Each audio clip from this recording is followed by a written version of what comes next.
मैं mission red से कुलदीप, आप सभी का स्वागत है मिशन 100+ में। आज अपन बात करेंगे मित्रों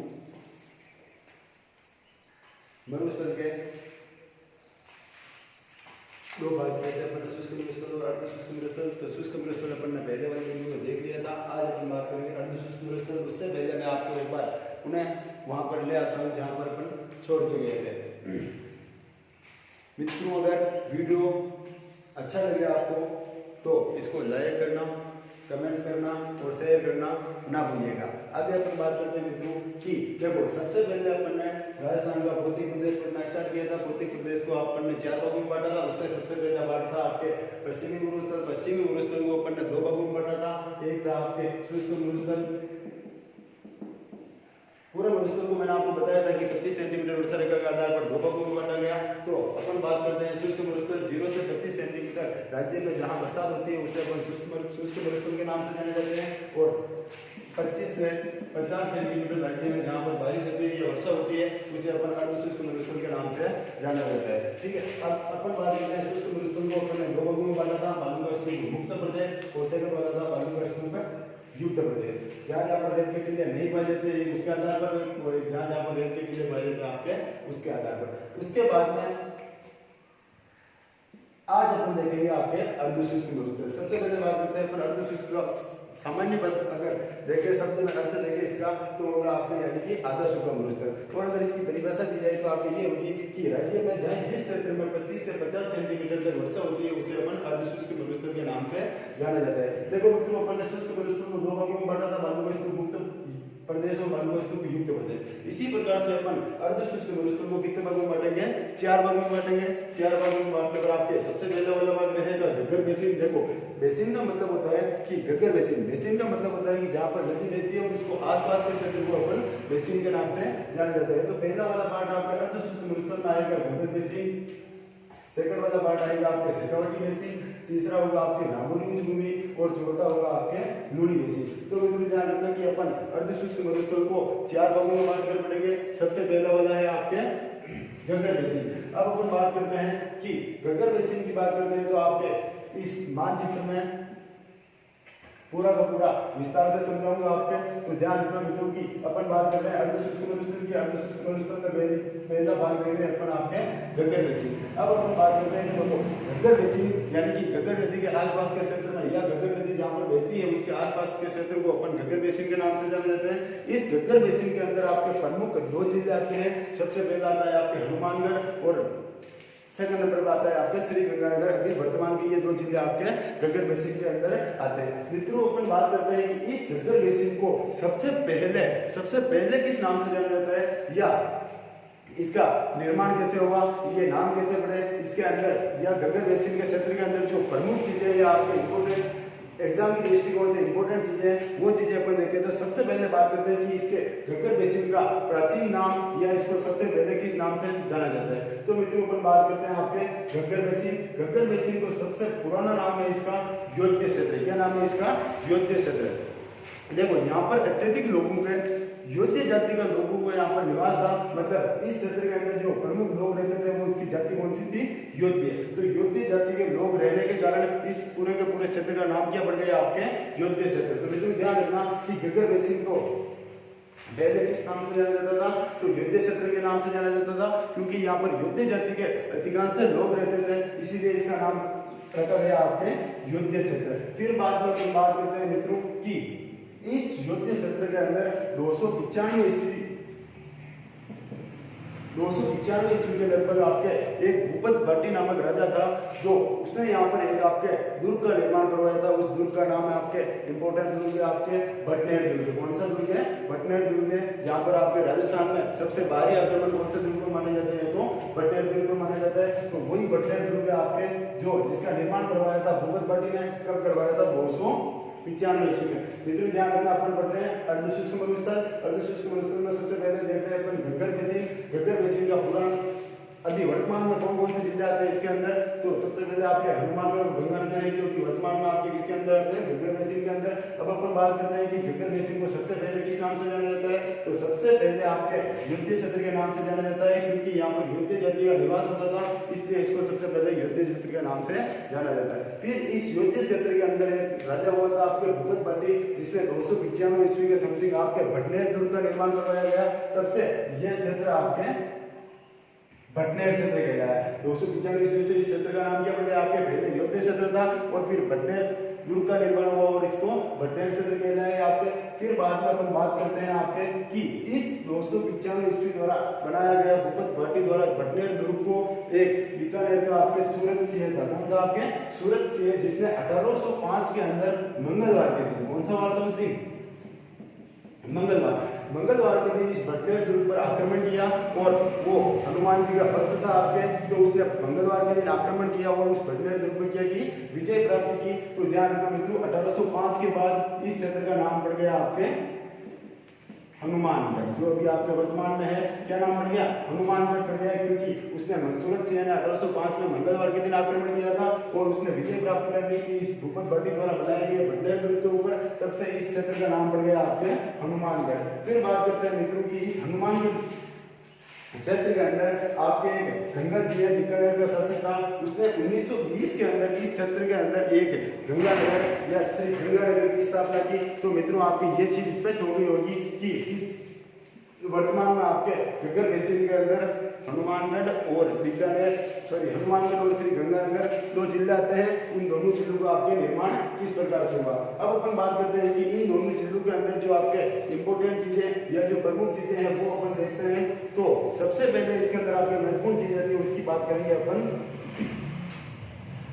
घग्गर नदी। किसकी बात करेंगे, घग्गर नदी। सबसे पहले मित्रों मैं आपको बताता हूँ कि घग्गर नदी का उद्गम कहाँ से होता है, तो शिवाजी की पहाड़ियां हिमाचल प्रदेश से इसका उद्गम होता है। मित्रों वेरी इंपॉर्टेंट चीज ये है कि राजस्थान में एकमात्र नदी है जो उत्तर से दक्षिण की ओर पानी लेके आती है, या हिमाचल प्रदेश से राजस्थान प्रदेश के अंदर पानी लेकर आती है, वो है आपके घग्गर नदी। मित्रों बात करते हैं कि यह घग्गर नदी आपके राजस्थान के अंदर प्रवेश करती है टीबी गांव हनुमानगढ़ से।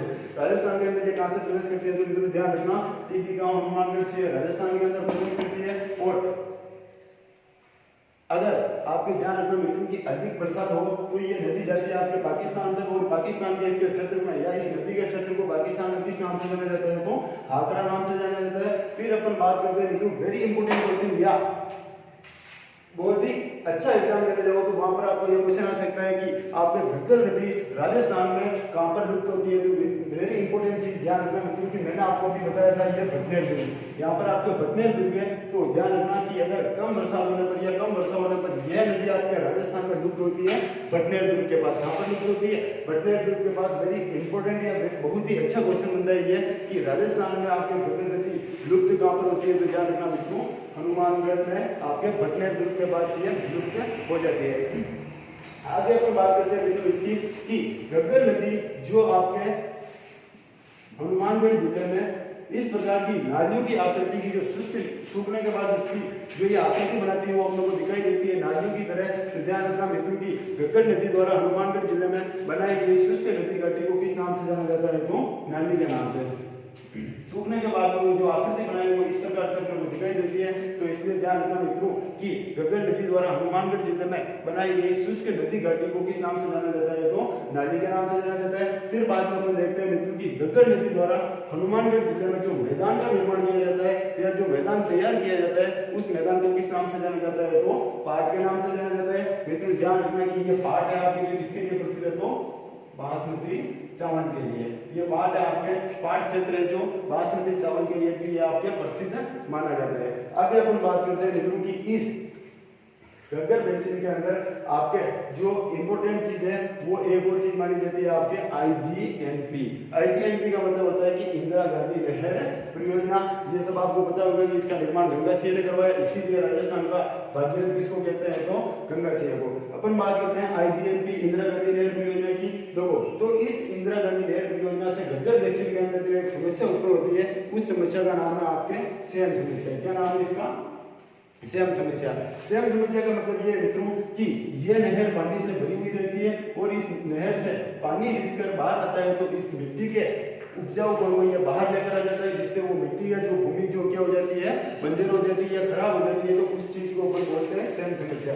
सुनना मित्रों कि वेरी इंपॉर्टेंट क्वेश्चन ये आता है आपके कि सेम समस्या कौन सी क्रिया द्वारा होती है। तो वेरी इंपॉर्टेंट चीज मित्रों ध्यान रखना कि सेम समस्या होती है जो आपके कोशिका कर्षण के लिए होती है। किसके लिए होती है? कोशिका कर्षण के लिए होती है। और इस सेम समस्या के कारण यहाँ की भूमि बंजर हो जाती है या कीचड़ युक्त भूमि हो जाती है, तो इसको कठोर बनाने के लिए, इसका सेम समस्या को खत्म करने के लिए इसका प्राथमिक उपचार आपके जिप्सम। ध्यान रखना मित्रों कि सेम समस्या को ठीक करने के लिए इसका उपचार किया जाता है, तो या किसका उपयोग किया जाता है, तो जिप्सम का उपयोग किया जाता है आपको सेम समस्या को समाप्त करने के लिए। तो ये हुआ मित्रों आपके पूरा का पूरा घग्गर बेसिन, जो मैंने आपको अच्छी तरह से समझा दिया है। अब अपन आगे बात करते हैं आपके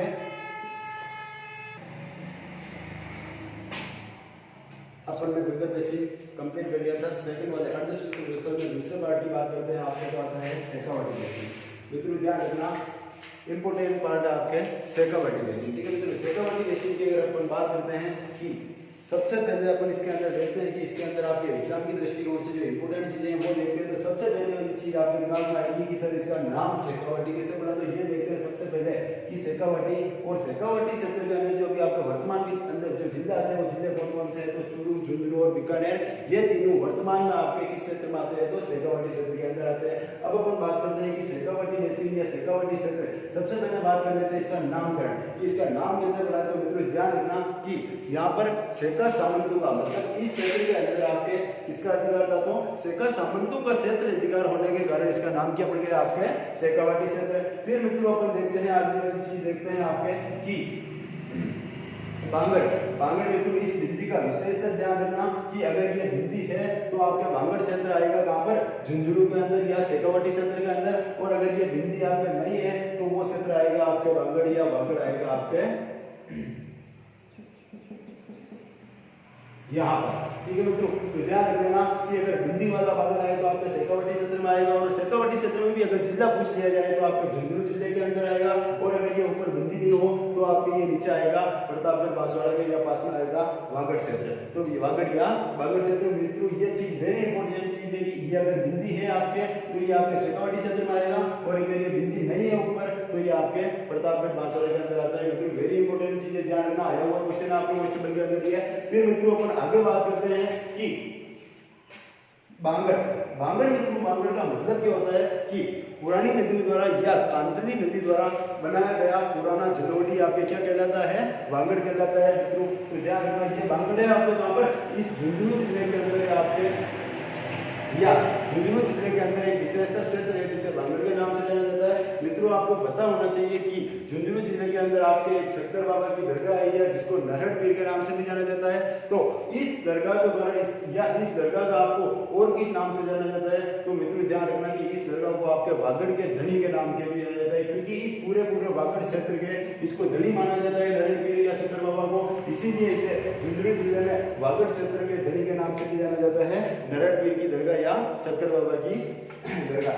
आगे बात करते हैं मित्रों अपन तोरावाटी कहाँ पर आपके, तो सीकर जिले के अंदर तोरावाटी क्षेत्र या तोरावाटी की पहाड़ी आपने सुना होगा, कौन से जिले के अंदर है आपके, सीकर जिले के अंदर। तो तोरावाटी नामकरण कैसा पड़ा कि सीकर जिले में तोरावाटी क्षेत्र कैसे बना, तो मित्रों ध्यान रखना कि इस तोरावाटी क्षेत्र यानी कि इस सीकर के इस तोरावाटी क्षेत्र मतलब यानी कि यहाँ पर जो लोग रहते थे, यहाँ पर या जो लोग थे वो किसका अधिकार था, तो तंवर राज्य का क्षेत्र अधिकार था। मतलब इस शेखावटी यानी कि सीकर जिले के अंदर जहां जहां पर आपके तोरावाटी की पहाड़ियां है, यहाँ पर किसका क्षेत्र अधिकार था, तो तंवर राज्य वंश का क्षेत्र अधिकार होने के कारण इसका नाम क्या रखा गया, आपके तोरावाटी क्षेत्र रखा गया। आगे देखते हैं मित्रों अपन ठंडी, क्या देखते हैं ठंडी, वेरी इंपॉर्टेंट चीज है मित्रों ठंडी का मतलब होता है ये आपके ठंडी सत्र राजस्थान में कहां पर पाया जाता है, तो मित्रों ध्यान रखना कि हनुमानगढ़, बीकानेर और चूरू का सीमावर्ती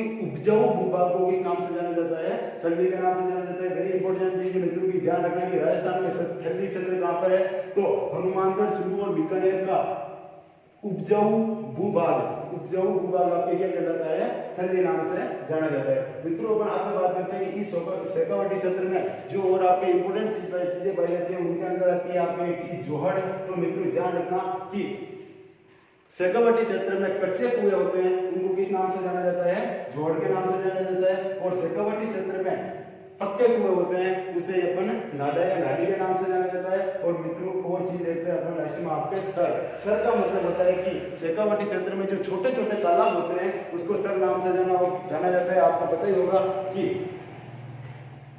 शेखावाटी क्षेत्र में जो अधिकांशतः आपके छोटे छोटे गांव होते हैं उसके पीछे सर लगाते हैं, रावत सर है, पर्वत सर है। तो इस सर का मतलब क्या होता है आपके कि छोटे छोटे तालाब या छोटे तालाब को किस नाम से जाना जाता है, तो सर के नाम से जाना जाता है। मित्रों ये चीज अपन ने देख ली है, ये है आपका पूरा का पूरा शेखावाटी बेसिन, जिसको मैंने आपको ढंग से और इस मानचित्र के अनुसार कंप्लीट समझा दिया है। अब अपन बात करेंगे आगे आपके